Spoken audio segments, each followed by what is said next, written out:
வருகின்றன. கனமழை எதிரொலியாக விழுப்புரம் மாவட்டம் செஞ்சி உள்ளிட்ட பகுதிகளில் அமைச்சர் செந்தில் பாலாஜி ஆய்வு மேற்கொண்டார்.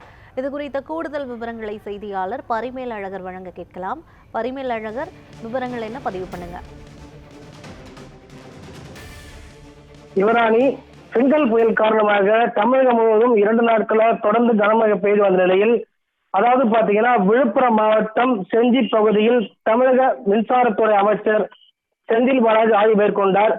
அப்போது விழுப்புரம் மாவட்டம் முழுவதும் கடந்த 2 நாட்களாக கனமழை பெய்து வந்த நிலையில் பல்வேறு இடங்களில் வெள்ளப்பெருக்கு ஏற்பட்டு மின்கம்பங்கள் சாய்ந்து மின்தடை ஏற்பட்டது.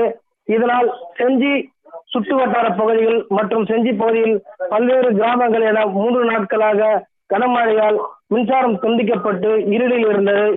இந்நிலையை பார்த்தீங்கன்னா பல்வேறு பகுதிகளில் மின்சாரம் துண்டிக்கப்பட்டதால் சாலை மறியல் போராட்டங்கள் நடைபெற்றது.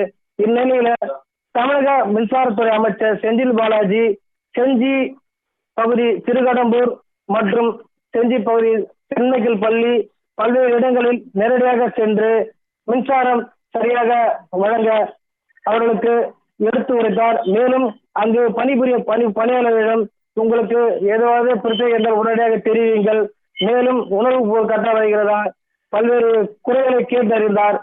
மேலும் தமிழகத்தின் பல்வேறு மாவட்டங்களில் இருந்து 900 மின் ஊழியர்கள் மின் சீரமைப்பு பணிக்காக வரவேற்கப்பட்டு மின்சாரம் தற்போது தீவிரமாக ஈடுபட்டு வருவதாகவும் அப்போது தெரிவித்தார். மேலும் படிப்படியாக அனைத்து கிராமங்களுக்கும் மின்சாரம் வழங்க நடவடிக்கை மேற்கொள்ளப்படும் என்றும் தெரிவித்தார். இந்த ஆய்வு பணியின் போது உடன் மின் ஊழியர்களும் மின்சார அதிகாரிகள் மற்றும் செஞ்சி சட்டமன்ற உறுப்பினர் மஸ்தான் அவர்கள் பல்வேறு அரசு அலுவலர்கள் கலந்து கொண்டனர். விவரங்களுக்கு நன்றி பரிமேல் அழகர்.